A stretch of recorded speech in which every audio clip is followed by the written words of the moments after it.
Noelle, let's start with you. A new article in the Washington Post is revealing more details about the circumstances of that interview with the New York Times. It says not a single aide or advisor was present at the table, and not a single aide or advisor knew about it in advance. How problematic is that for the White House?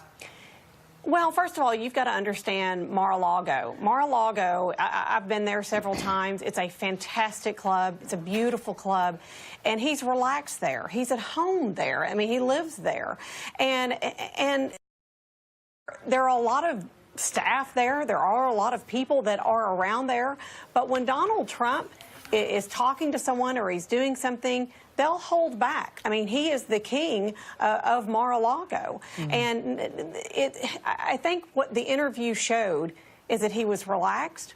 He was talking to the reporter, and the aides probably didn't like it because they didn't really have any control over it. But with that said, as everybody knows, really nobody has much control over Donald Trump, and I think he likes it that way.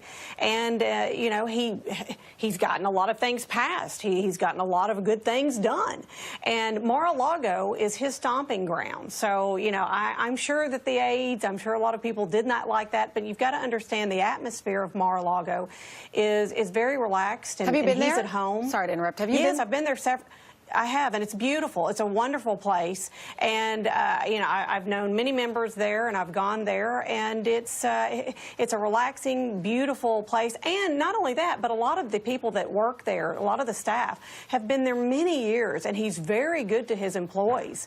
So it's a great atmosphere. So obviously he was very relaxed. He was at home, and he was on secure grounds. Is he? You know, I think for a lot of people who have no concept of what it's like, I mean, is he roaming around? I mean, is he too accessible there, or you know, does he know most of the people? He does, and a lot of the members, I mean, they love him. It's like I said, it's over the top. It's a beautiful place, and people have come in and out of there as guests. It's lovely. Everybody is over the top nice. Very wonderful atmosphere.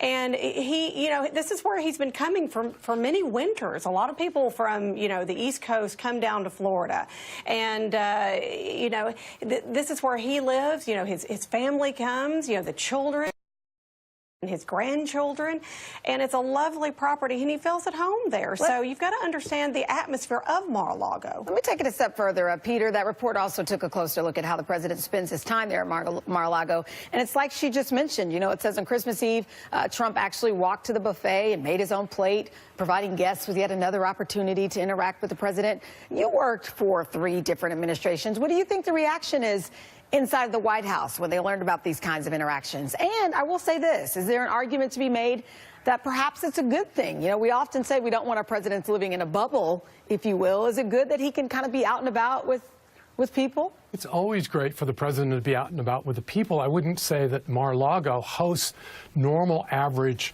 Americans. I've been there as well. I think Noelle hit it perfectly when she said that Trump considers himself the king. It's like the court of Versailles. It's these supplicants now who obviously with memberships, and I hope, Noelle, you get a discount given your wonderful advertisement for Mar-A-Lago, that are there to obviously try to do business with the president or with his aides.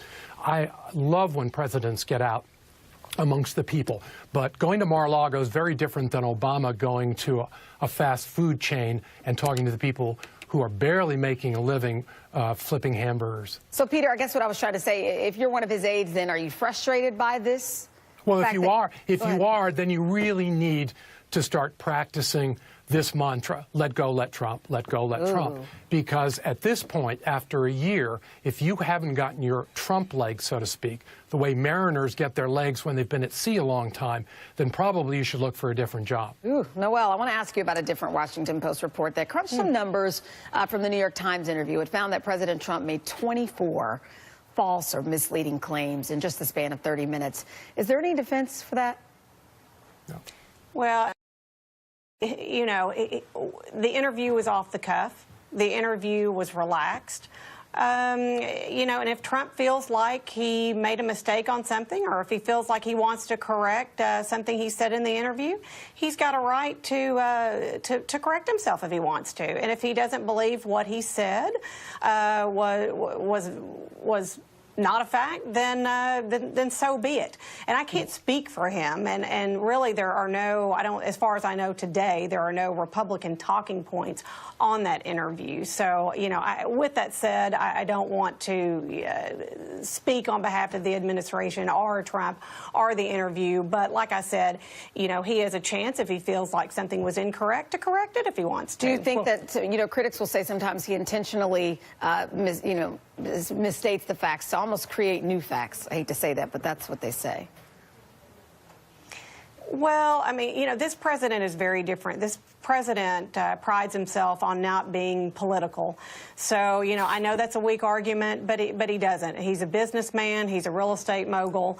And what he said, I don't know. You know, to be honest with you, I really don't know. And I don't want to get myself into, you know, some sort of a conundrum on national television speaking for the president. I think it's the wrong thing for me to do. So. Peter, let's turn to 2018 and some numbers that have Democrats feeling optimistic. Look at this. Polls are showing Democrats with a distinct advantage over Republicans on a generic ballot, averaging a 13-point lead, according to 538.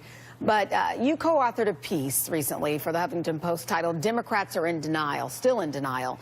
What are these polls missing, in your opinion? Well, they're missing a number of things. One, remember, the polls had Hillary Clinton winning the presidency, number one.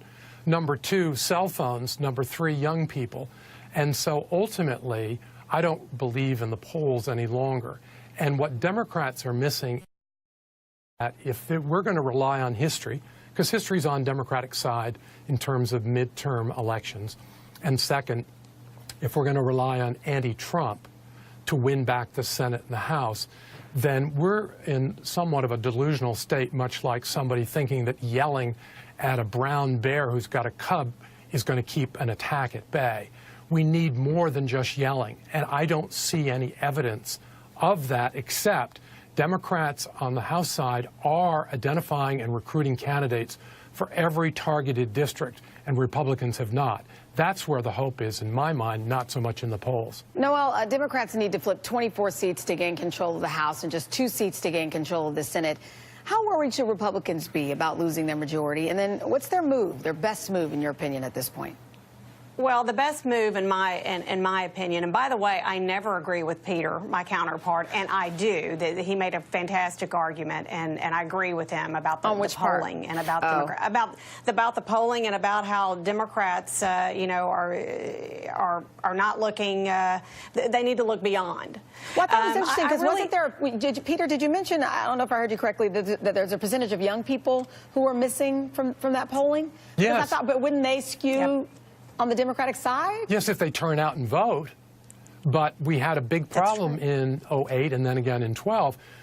The Obama administration, of which I was actively supporting, we never had a call to service. We never engaged those millions of students and young people that came into the campaign. So whether or not they'll get re-engaged this coming 2018 elections or in 2020 is anybody's guess. Noel, let me give you the last word here. Sure. Go ahead. Well, one of the things that we're looking at is the party's ability to attract more women. You know, I think notoriously there's been a couple of articles that we're losing among college-educated women. And we're losing in that demographic. And I think that one of the things that we can do for the GOP to secure, you know, a continued success with a dominance over the House and Senate is to try to recruit more women on the GOP ticket so that we can help with recruiting. And with that said, the RNC, it's not like we're taking anything for granted. They have outraised the DNC by leaps and bounds. They have one of the healthiest fundraising initiatives going on right now as we speak. So I think they're gearing up, ready to hang on.